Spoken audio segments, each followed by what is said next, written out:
名媛一词，相信大家应该不会太陌生。简单来说，就是对上流社会的优质女性群体的一种泛称。更为简洁的定义，则是指代家底深厚，而且事业方面也十分优秀的女性。不过，现在的很多名媛，其实和我们大众印象中的成功女性并不一样。就比如，中国曾经爆出的假名媛群体。不过，类似的操作，其实在欧美早就已经存在了。大家好，我是热心读者，又和大家见面了。在节目开始前，麻烦帮忙点个赞并关注一下吧，谢谢了。几年前，中国的互联网上曾经爆出过一个名媛拼单的新闻，几十名女性组成一个群体，通过租赁和拼单的方式，在自己的社交圈子中营造出高贵的人设。而关于这些假名媛，有些人认为她们没钱还要炫富，简直就是为了吸引男人而打造的虚假人设。还有人认为花自己钱享受小资生活也没有什么错，当然还有人赞同这是花小钱办大事，某种意义上也算是最经济划算的小资生活了。但不管外界如何评价，如今的名媛在中国确实被带上负面的色彩。与传统的名媛不同，她成为了爱好奢华生活、没有过多内在灵魂的虚荣女性代名词。在大多数人的概念里，这些所谓名媛，她的身份、外貌条件、背景与人品完全不匹配，所以也难怪有人调侃，别看名媛太太们穿着光鲜亮丽，挎着昂贵名牌包，可他们对服务的人员却趾高气扬，不可一世。外表看似贵不可言，人格却相当低下。这种极大的矛盾反差，也让大众对名媛女这个称号嗤之以鼻。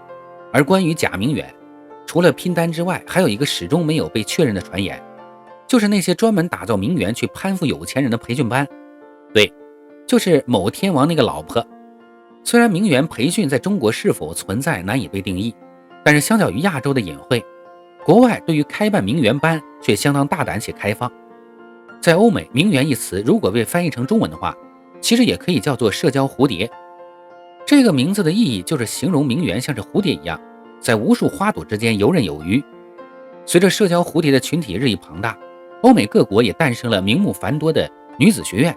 名媛设计，甚至还有名媛包装课程这么直接的培训机构。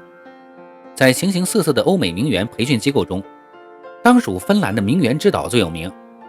这里每周只接待最多8名女性，人均最低消费5000欧元，将近4万元人民币。但即使收费如此昂贵，依旧有无数人希望自己能够入选，甚至名媛岛最风靡的时候，排队的候选者都超过1.2万人。这座名媛岛位于芬兰波罗的海沿岸，上一任岛主是个破产的芬兰人，恰逢美国女富豪克里斯蒂娜·罗斯来到芬兰游玩。最开始，罗斯其实打算在土耳其寻找一座岛屿定居，可机缘巧合，他跟一位芬兰人陷入了爱河，所以最终他决定在芬兰这片土地上寻找自己的梦想之地。而罗斯一番打听，就找到这座即将被出售的岛屿。随后罗斯回到美国，出售了旗下的公司与产业。再次回来之后，他就成为了这座岛屿的主人，专门为世界各地的名媛提供服务，当然也包括名媛培训。对于男人来说，这样的岛屿可以算是梦中天堂了。而在成为岛屿的主人之前，罗斯曾经是一名投资公司的 CEO。 除此之外，他还有心理医生、心理咨询师、个人规划师等等一系列名头。也正是因为他有如此丰富的经验，才能成为一名经验丰富的名媛导师。将海岛买下后，罗斯并没有急于宣传或开放接待，他反而是开发一款专门面向女性的付费社交应用。而且罗斯也相当懂得如何在最短的时间内让岛屿的名气提升。他拿出了100万美金作为奖励，举办一场顶级名媛大奖赛。对于世界各地的女性来说，这么一个既能提升气质，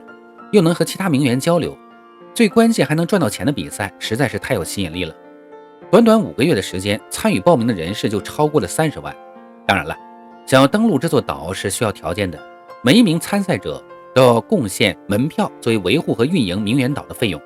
而罗斯则是将收取的部分费用拿来当奖金，最后把10名入围者邀请到私人岛上角逐冠军和100万美元的奖金。至此，这座本名超级的他的海岛被正式冠名为名媛之岛，也成为了欧美名媛的顶级培训基地，一时风头无两。2017年，罗斯以绝对独立的女性空间和教会你怎么做一个合格的名媛为噱头，正式对外宣布名媛岛只接待女性，每周一换，最多8人，每人上岛后的最低消费5000欧元。登岛的女性可以参加各种各样的课程，包括瑜伽、SPA、形体、礼仪、品尝以及帆船、皮划艇、潜水等等。一期的学习时间大概是20天左右。用罗斯的话说，学会这些课程就能在最短的时间里速成名媛。岛上除了原岛主留下来的几栋木屋外，罗斯还修建了浴室、按摩室、瑜伽营地、烹饪室等等建筑，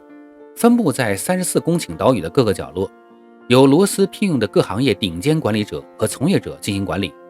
在欧美上流社会中，一个合格的名媛可以不会做菜，但必须会评点各地美食。为此，罗斯甚至请来了芬兰米其林3星戴默餐厅的主厨。这位善于制作北欧美食的女大厨，每天都要展示3道佳肴，从餐桌礼仪、食材挑选、营养搭配、摆盘装饰，再到酒饮口感，甚至连气候温度对美食的影响都要一一传授。所以出使名媛岛的名媛个个都对美食和红酒如数家珍，而餐桌上的表现一直是欧美上流圈最看重的第一印象，关系到他们能否成功嫁入豪门或步入上流圈。所以餐桌上的表现毫无疑问是名媛们最在意的。除此之外，罗斯还总结出一套如何在有限的时间里将一位普通女性打造成优雅名媛的技巧。罗斯表示，想要打动男人，就必须要抓住他的眼球，展现女人身上最美的部位，用最有诱惑力和吸引力的动作，让他的眼神从此再也离不开你。正因为如此，名媛岛往往会在课程即将结束时，再进行一场魅力素养培训，由培训师针对个人优缺点制定特殊的训练动作，力求将女性魅力发挥到极致。所以在短短的时间内，这些体验过上流社会的名媛们不仅对美酒美食如数家珍，而且在待人接物的礼仪上也有很大的改观。同时，作为名媛，拍照自然也是必修的功课。罗斯还专门聘请一名女性摄影师，全程跟拍受训者。摄影师除了拍照外，还要教会受训者如何展现躯体美感，学会把肢体语言转换成镜头语言。除了摄影这类艺术能力，名媛岛还增设了室内设计、服装设计等课程。学员们在岛上可以自由发挥想象和创意空间，有专门的导师点评并付诸设计图纸上。虽说这些课程比较冷门，但罗斯的举动却无意间抓住了名媛们的心理。因为来参与培训的女性绝大部分都是为了吸引男人，甚至很多都是为了专门接近某个男性，所以才来突击培训。而如果对方是个服饰品牌老板，那懂服装设计的女子自然希望更大。2019年，罗斯的名媛岛共收到 1.2 万人的申请，